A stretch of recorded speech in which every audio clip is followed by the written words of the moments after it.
5 professional divers on the job for an oil company in the Caribbean got violently sucked into a pipe.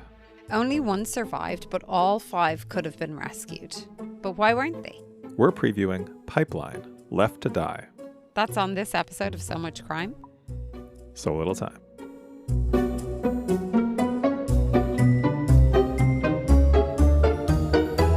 Welcome to So Much Crime, So Little Time. I'm Jeff.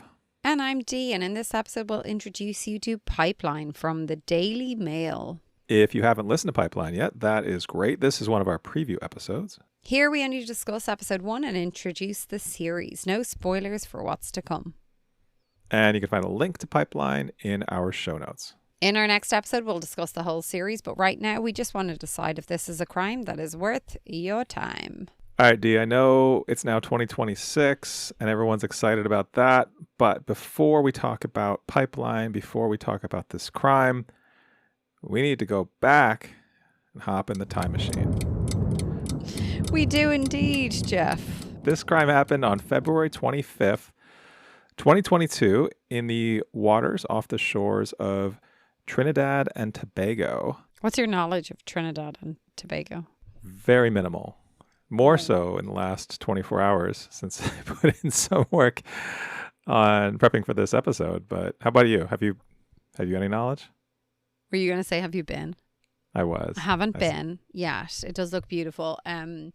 I have seen it on shows like Home Away from Home and, you know, those property shows or That's I know people who've literally... been there. Does that count? No, I don't think so. I've been there by proxy. But thank you for sharing. Okay, so I have some screen related trivia. Do you want to jump into Trinidad and Tobago trivia, or do you want to start with my fantastic screen trivia? Let's do the screen trivia. TV trivia. Have you ever done TV trivia? I don't think so. And I'm really excited about this one. Okay, so first of all, I was looking up the, based on box office and viewership data, I was looking up top movies in February 2022 in the US of A. Any ideas? I presume it was a sequel to something. I think so, yeah. One actually that came out in December 2021 was still number 3. February 2022 from 2021.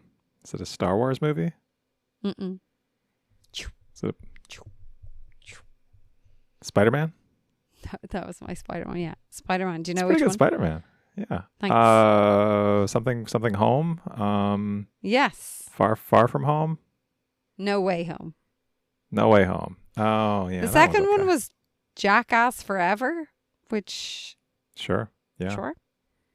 Uncharted was the first one on the list. Death on the Nile and Dog. All right, so we're moving on. We had I had top TV shows as well. I was like, what's going on here that I might be able to do something with? Any ideas for the top TV shows at that time? I will tell you, we've got like streaming and on demand in one section and another top 5 in broadcast or linear TV ad attention. Do you have a clue? No. Type of show? Ozarks was like one of them. Inventing Anna was the top one on Netflix at that time. Sweet Magnolias, Ozark. Season 4, part 1 was ongoing. The Woman in the House Across the Street from the Girl Next Door. No, The Woman in the House Across the Street from the Girl in the Window, which I don't know. That was there. I thought the top 5 broadcast was interesting because the top one was actually The Simpsons. Really? Interesting. Yeah. Mm-hmm. Okay. Going strong. Ghosts was number 2. I don't know that one. The Wonder Years was number 3. This Is Us was number 4, which, sure. You know, who doesn't want to sit down and cry every time they watch a show? And Magnum P.I. was the 5th one. So, but I'm not going to talk about any of those. I'm going to talk about a TV show that was streamed by Netflix that you will not have seen. Wow. That's what I'm going to talk about. Confident. I know. Yeah. You don't know what I've seen. 100% you have not seen it. Do you, if I'm saying that you haven't seen it, can you tell me the genre you think we're going into? I watch a wide variety of things on Netflix. Okay, I don't really. Yeah. Not Can by you choice. can you guess the genre that I like and you dislike? Reality? Indeed. Oh yeah, no, this bodes poorly. I told you. Okay, so I know it bodes poorly. So we've made the quiz so that it's like bizarre as opposed to needing you to do anything. Okay. Some questions are even just listen to the question and you will know the answer. All right. So there was like, do you know the premise of Love is Blind? We're talking about, by the way, for the listeners, we're talking about Love is Blind season 2. All right, you know the premise.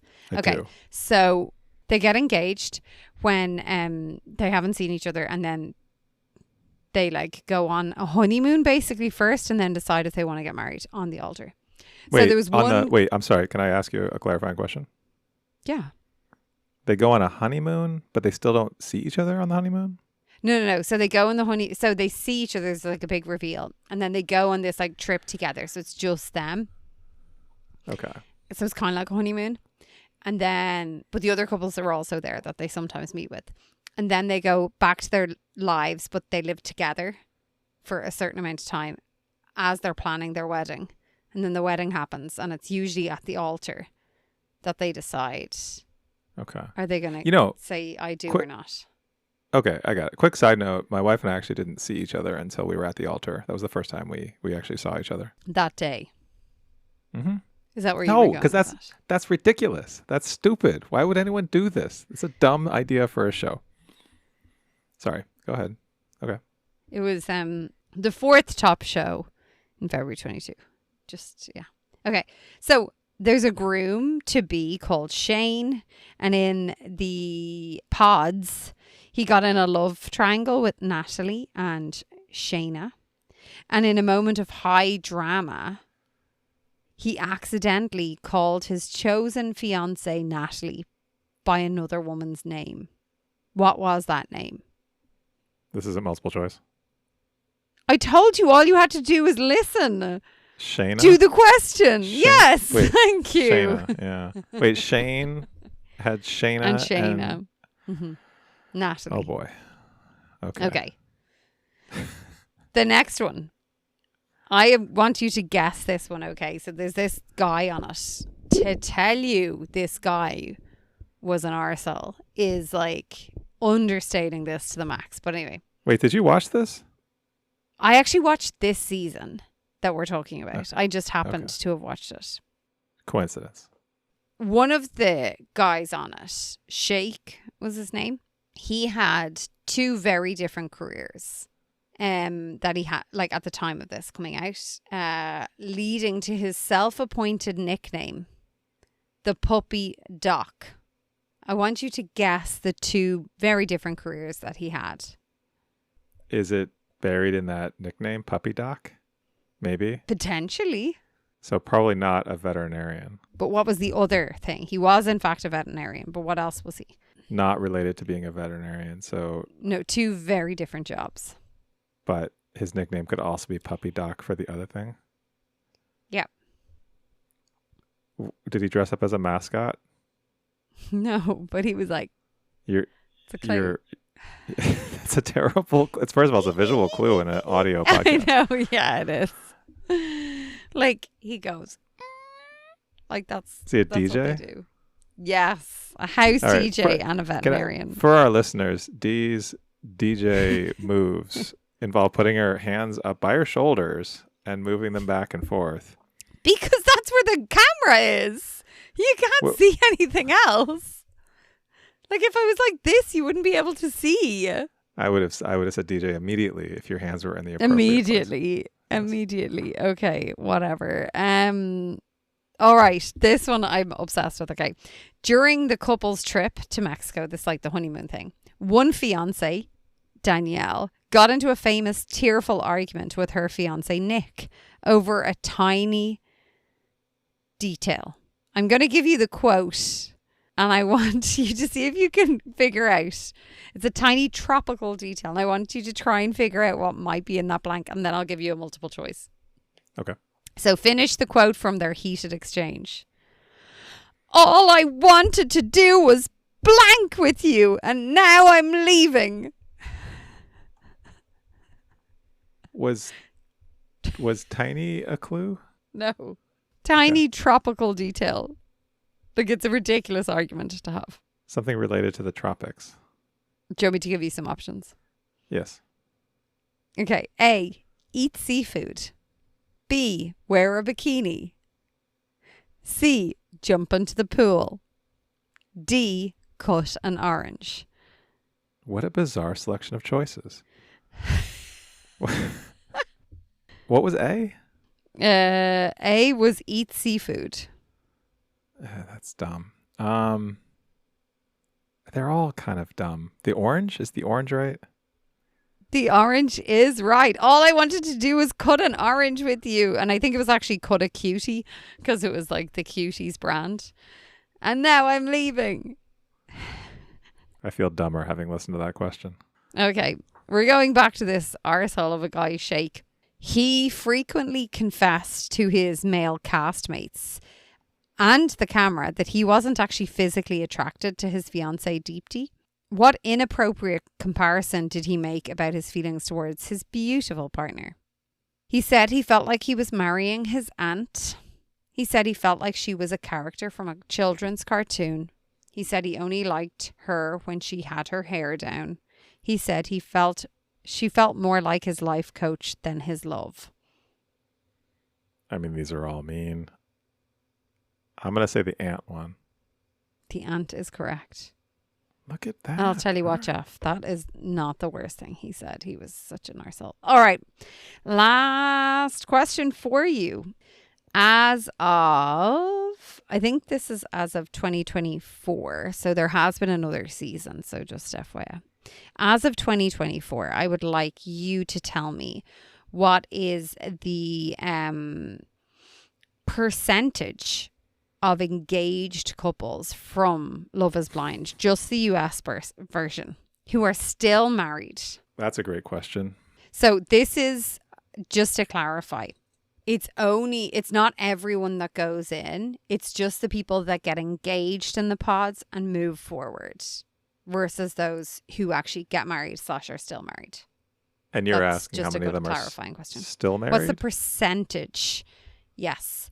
And this percentage is the most recent data I could find. It's covering seasons 1 through 8. Oh, just 8 seasons of this show. Wow. Okay. I think that's wrong, but whatever. I'm going to say 30%. Whoa. Is that right? Yeah. Yeah. Like on the nose? No, it's approximately 20 to 30% depending on the number of couples counted because there's obviously so much movement. What we have is, in these figures, it's 9 out of 34 couples are still married. 9 out of 34. So either So it's like 26%. I'm either secretly a Love is Blind super fan or I'm just really good at trivia. Yeah, I don't know. Both of those things seem unlikely. So this makes actually Love is Blind one of the most successful dating shows in terms of long-lasting marriages, outperforming even The Bachelor and Love Island. I mean, I have nothing nice to say about that. Do you know the divorce rate in America? 50%.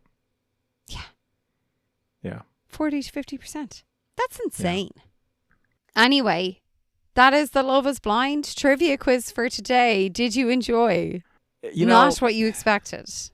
Not at all what I expected. And maybe I'll become a Love is Blind fan now. That is not unlikely. No. Yeah, it's unlikely. Okay. No, it's not going to happen. Okay. Let us travel in our time machine to Trinidad and Tobago, where neither one of us has been. Mm-hmm. And what we're going to do is we're going to start there, and then we're going to take a journey to similar things that sound like Trinidad and Tobago in my brain. All right?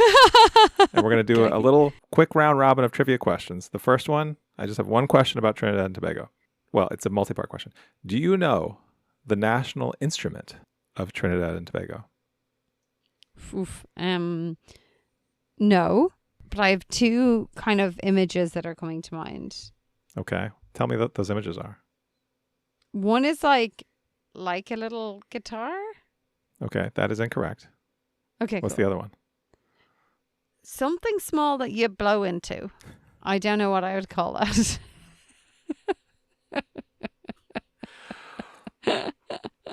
Is that close? No, that's not close. It is a percussion Okay. instrument that you Oh, bang on. like a drum. Yeah, it's a steel pan. The steel pan is the national instrument.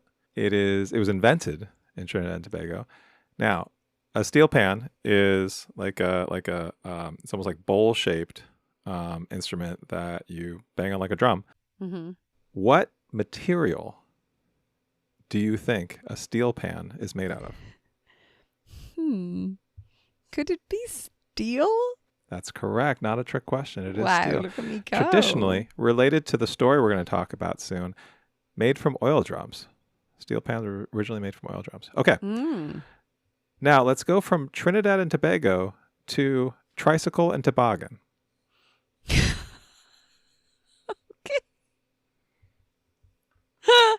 Sure. My question for you, the tricycle. You're familiar with a tricycle? It's got 3 wheels, yeah. It's got 3 wheels. And you're familiar with a toboggan. Do you know what a toboggan is? Yeah, like a sled. Yeah, like a sled. Which one was invented first? A toboggan. You seem very confident about that. It feels like a trick question. Why are you so confident about toboggan? Because it seems easier to make. Like, Yeah, well, you're correct. Okay. Sleds, like toboggans, have been used since 3000 BCE. yeah. It's originally an Algonquin term for basically a sled. What does tricycle? Algonquin? What does that mean? It's a Native American Oh. tribe or people. Yeah, the Algonquins. I needed that context because I was not sure. Last bit while we're in tricycle and toboggan. Any idea, any guess of when the tricycle was invented? You can give me a century, you can give me a year, you can give me a month and date if you want. I think like late 1800s. It's not even close. It was either 1655 or 1680. It's actually invented by a disabled German man named Stefan Farfler, who wanted to be able to maintain his mobility. He was a watchmaker by trade. And so he made a 3-wheeled vehicle powered by hand cranks. Yeah. Okay. Last place we're going to go. So we went from Trinidad and Tobago to tricycle and toboggan. Now we're going to go to Trenton and Chicago. Did you use AI to be like, what are things that sound like this? No, so there was a long-running joke in my family that it was called, like, how do you pronounce Tobago? And I used to say Tobago, and so we'd say Trinidad and Chicago. So when somebody I knew went there, we just had for whatever reason, we called it Trinidad and Chicago. It was very funny to me. It stuck in my brain. And so I worked backwards from there. So now we're going to Trenton, New Jersey, and Chicago, Illinois. You've been to one of these places? One of these, yeah. Okay. Have you ever been to New Jersey? You've been to New York. Oh, I was in New Jersey at an NFL stadium. That's where it is, isn't in it? East Rutherford, New It's Jersey. in New Jersey? Yeah. Great. Mhm. Okay, well, So I've been Trenton to both. is another part of it's not that big of a state. All right, I'm going to ask you a rapid fire series of questions. The answer is either Chicago or Trenton. Okay. All right. Which one is nicknamed the capital city? Chicago. Chicago is the windy city. Trenton is the capital city. All right, you're 0 for 1. There's 10 of these. I know. We're going to go quickly. Which one's name is a Native American word that means either wild onion or wild garlic? Chicago. Yes, correct. You're 1 and 1. Which one features the only river that flows backwards? Chicago. That's right. All right. That's 2 right. If I say Chicago the whole way, it feels like I'll do okay. You'd probably do okay. All right. George Washington, first president of the United States, crossed the Delaware River to launch a surprise attack on Hessian forces that were in which city?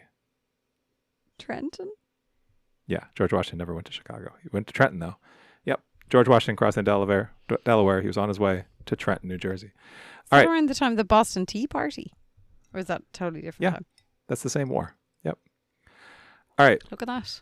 Which city was home to the tallest building in the Western Hemisphere for 25 years before a taller building was built somewhere Chicago. else? Chicago, the Willis Tower. Yeah. All right. Which one was briefly the capital of the United States in 1784? Trenton? Yeah, you're doing great. Is that Which why it got named the capital? Is that one of Probably, those yeah. things where you gave me? Okay. Which one's most iconic food is controversially called either the pork roll or the Taylor ham? Not Chicago. It's Trenton. Yeah, you're right. You're right. You're on a roll. Pork All right, roll. 3 more. Which one is the birthplace of the zipper? Trenton. No, Chicago. 1913. The zipper was invented in Chicago. All right, which one was the site of the first ever professional basketball game in 1896? Trenton? That's right. Yeah, good guess. All right, we're going to finish it off with a crime-related question. Good guess. I knew that. I said that with my chest. Which one was the birthplace of Unabomber Ted Kaczynski, John Wayne Gacy, Leopold and Loeb, and Jack Ruby? Jesus, really not selling the place. Go and have your babies there. Oh, wait. Chicago. That's right, Chicago. Yep. All right. You got like 6 or 7 of those. That was pretty good. All right. That was pretty good.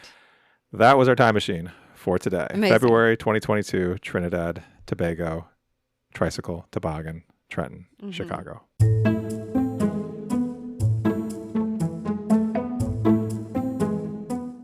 You know, Jeff, we're in January. January is a month of new routines, setting yourself up for success, investing in the things that you love, whether that's yourself and your health, or in the really tiny, independently run podcast that you listen to weekly or even bi-weekly if you just gotta hop in and out. And you can do that by going to patreon.com/so much crime, so little time. You could, pick the tier that you would like to be involved in, help support a really tiny show and have that real feel good factor going in to 2026 thinking, I got this. And if you go top tier, you're going to be able to say, I got this and I got some cool swag. That's patreon.com/so much crime, so little time. Thanks. All right, Dee, let's talk about Pipeline. So this podcast was released in the summer of 2025, not that long ago. The host is Isabelle Stanley. There are 6 total episodes. They're about 40 minutes each. The first one's a little shorter, but the rest of them are about 40 minutes each. But what did we hear about in episode 1? All right. In episode 1, it's February of 2022. A group of professional divers are sent to fix an oil pipe on their last day of this fix. A Friday, something goes wrong and they all get sucked into the pipe. And then they're left there to die. An autopsy says they may have been alive for up to 39 hours. 4 men died, and we hear from their parents and their wives.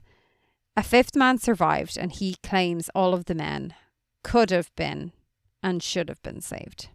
This is very different to anything I think we've listened to before from a story point of view.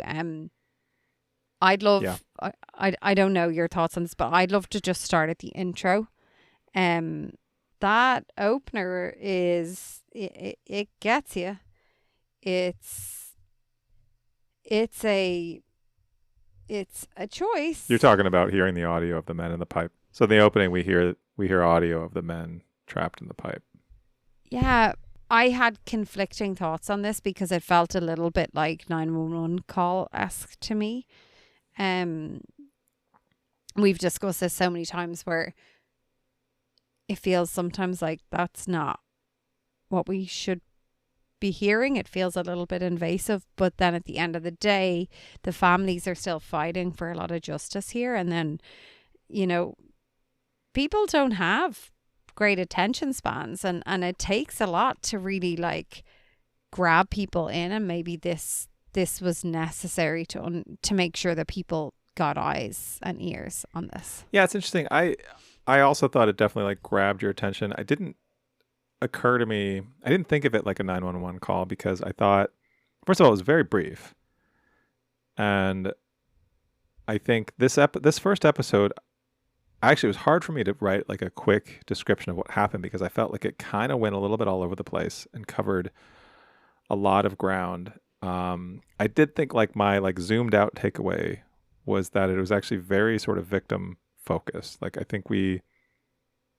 felt like we learned a lot about these four men, and like you mentioned, we heard from their parents, we heard from their wives, we heard about their last day, what they were doing, like little like bits, anecdotes from their last day. I did like those. I really liked the anecdotes of the last day. I thought they added in some sound effects that I was like, what are we doing here? What sound felt effect? superfluous to me, maybe. When I can't remember anyone's name.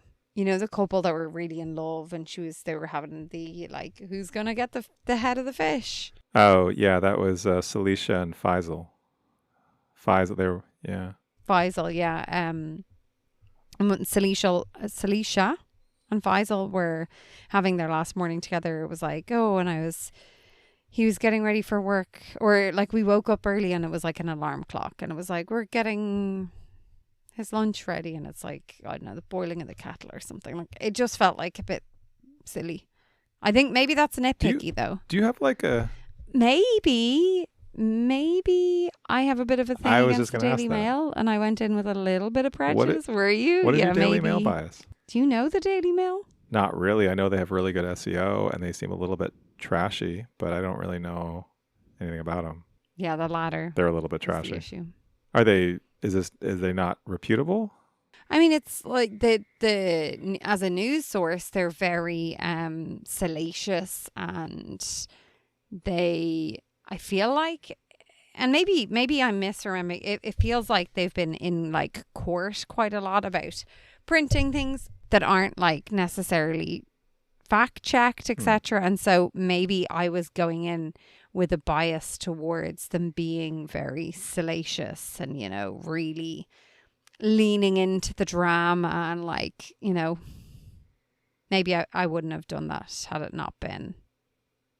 I think I'm probably being a bit harsh. Yeah, I feel like you're coming in I actually thought this was really good. Yeah, I was going to say, you're coming in a little bit harsh. I thought this was really well done. Yeah, but the Daily Mail.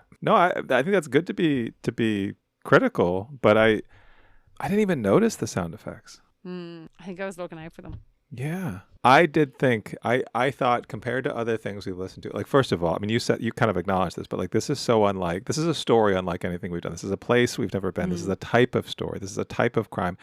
Part of the reason why I was interested to explore this one was I remember last year in our summer shorts, we did the skywalks about the hotel, the skywalks, the club. So it was sort of like a corporate malfeasance story that ended in a lot of death. And I thought I remember at the time saying like, this was a really interesting type of story, and I'd be curious to do more stories like this. And I thought this was in that same kind of vein, or it seemed like it from the surface. Yeah.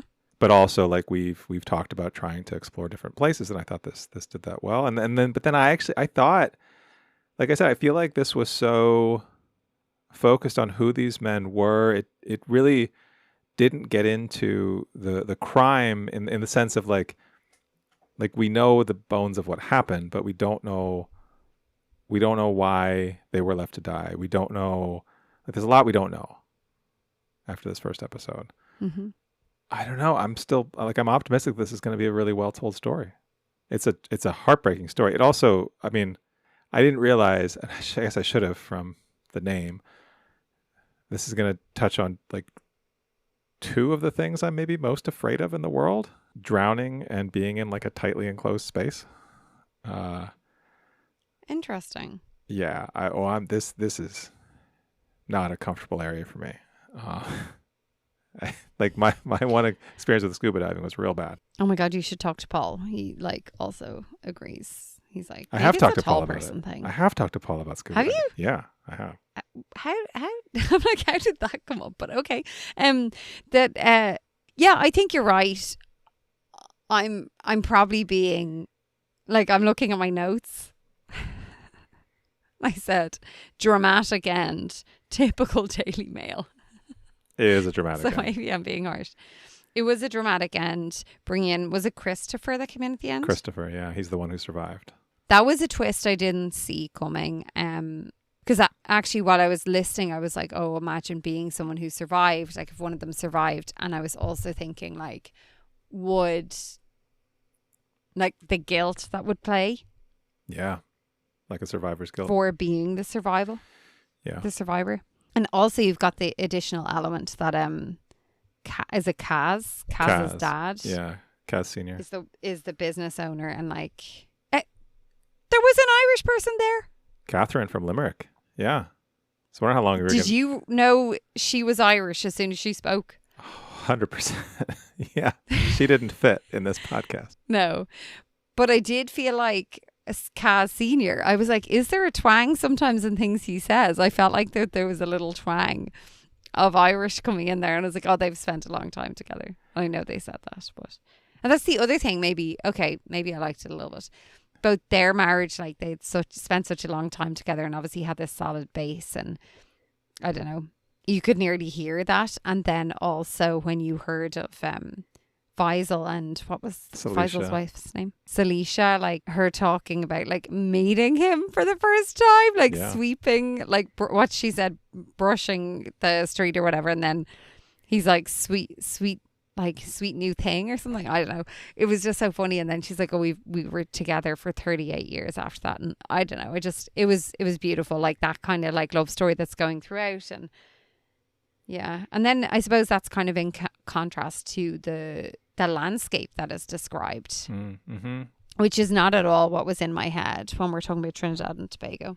Right. Because I think, and I feel like this is common, like, I don't know, people that I know that have been to some of these islands in the Caribbean, and I have not really. Like, I've been to Mexico, but not the islands in the Caribbean. I feel like there's often two sides of these islands. There's the like touristy, beautiful beaches and very tourist friendly sides, and then there's the industrial side.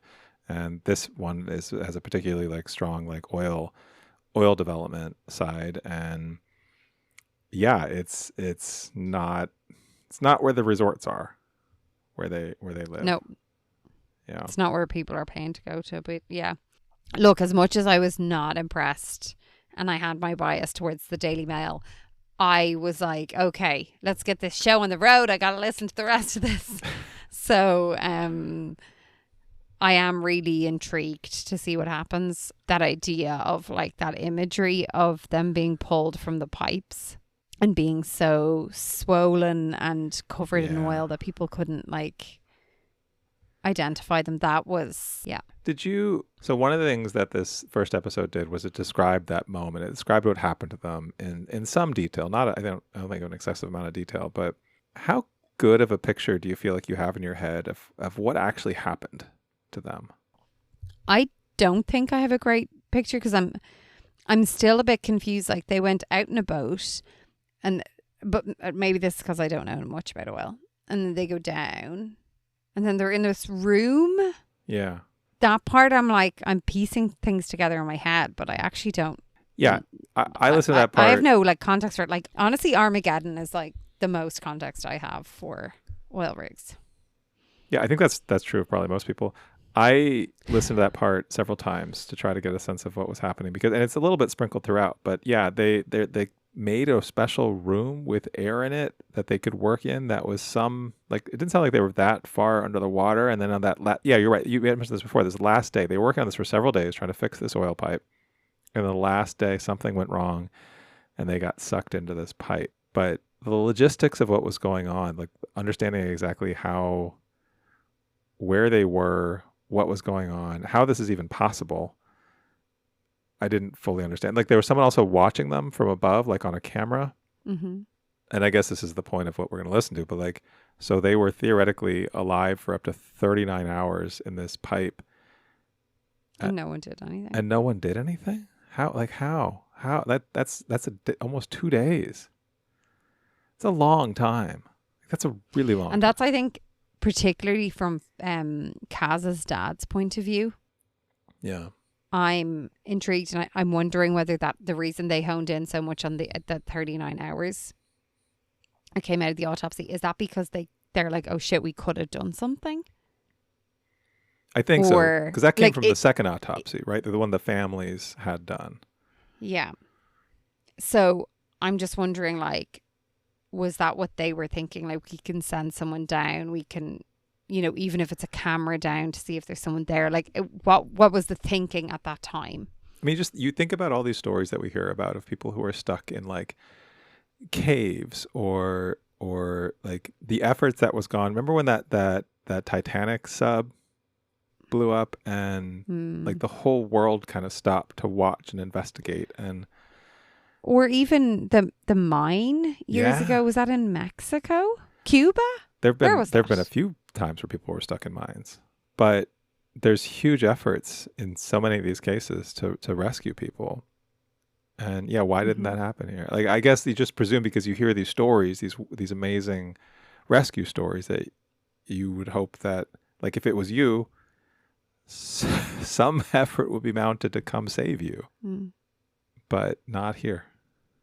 I don't know. But also, just not to gloss over the point about the second autopsy, how many times now have we heard about families getting a second autopsy to get more accurate information? And one of those things that shouldn't have to be a thing, but apparently is, similar to like you've gotta, if you don't advocate, if you don't fight. I mean, they also talked about how when our host Isabelle gets to this town, there's these pictures, these posters of the divers from their last day saying, "We want justice now, we can't breathe," which is, I mean, the fact that this has become like this campaign around this town in Trinidad, I don't know, like I think that's powerful. It is, and kind of, I don't know, had you heard of this before? No. Who's getting their oils from there? Right, and I think we do know, I mean, from not just from Armageddon, but from other news stories that are out there, like this is a dirty business in a lot of ways. And it's a dangerous job. There's a lot of dangerous jobs. And a lot of people get killed. A lot of people get hurt. And yeah, this doesn't make the news. You know, why? Same thing with mining, right? Like mining is a dirty, dangerous job. But sometimes those stories do make the news. Anyway, so yeah, how do you feel about continuing to listen to this? You're excited to listen to this? Excited is maybe not the right. How do you feel about this? Excited is not the right word. I'm eager to hear the rest of their story. I know I'm going to be angry at society. Sure. People who make decisions. But I think, I do hope that it's told and it continues to be told in a respectful way. I hope so. Yeah, I hope so too. I will go in with some reservation though, because it's the Daily Mail. I don't know, right. maybe they have higher morals when it comes to podcasts. I like her as well. Isabelle? Yeah, I was going to ask you how you feel about her. She seemed to be interested in the people and in the story, and not like, tell me about that last moment. Like, tell me about you. Tell me about life. Tell me about, you know, him, you know, and like, I like that. Yeah, that's probably what stood out to me most. I think the first time I listened to it, the thing I walked away was like, oh, like you really got a sense that these weren't just guys in this tragic accident. Like these were men with families and parents and wives and children and, you know, interests. Yeah, can we talk? Is it Yusuf who lost his two brothers very soon before? Yeah. And then his mum, and you're like, this is the third son of your, what? Brutal. That's brutal. Yeah. That is brutal. Yeah. All right. Well, we'll keep listening. We'll talk about it on the recap.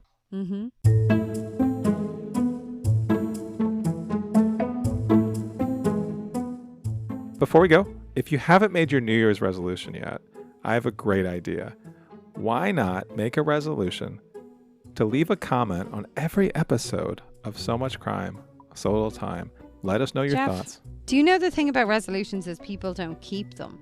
So never mind what he says. That's ridiculous. Why don't you just leave a comment and a rating on one? Just on one. This episode you're listening to right now. Yeah. You've already listened to the episode. Tell us what you think. While you're there, really that resolution that you just have to keep for about 3 seconds while you do it is leave us a rating. Put that 5-star rating in Apple, Spotify, whatever app you're using. And then whenever it happens, maybe it's tomorrow, maybe it's this weekend, when you think like, oh yeah, like I should probably have another resolution. Why don't you resolve to tell a friend about us? That's a great resolution that doesn't involve any running. It doesn't involve any Broccoli? no broccoli involved.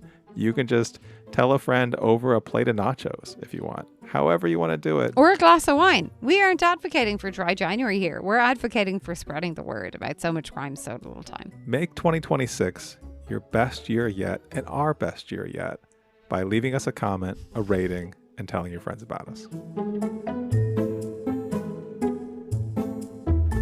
Next time, how did those 4 men get left to die? What could have been done to save them, and why didn't they get help? We're recapping all of Pipeline, Left to Die. That's on the next So Much Crime. So Little Time. So Much Crime, So Little Time is a production of MimeGov Media. The executive producer is Paxton Calariso. Our associate producer is Blythe Ty. Theme music was composed by Vyacheslav Starostin. If you haven't done it yet, please subscribe to this show in your podcast app. Don't forget to give us a 5-star rating and a review. Even better, tell your friends. To join the discussion, look for us on social media. Check out the show notes for all the links. Thanks for listening.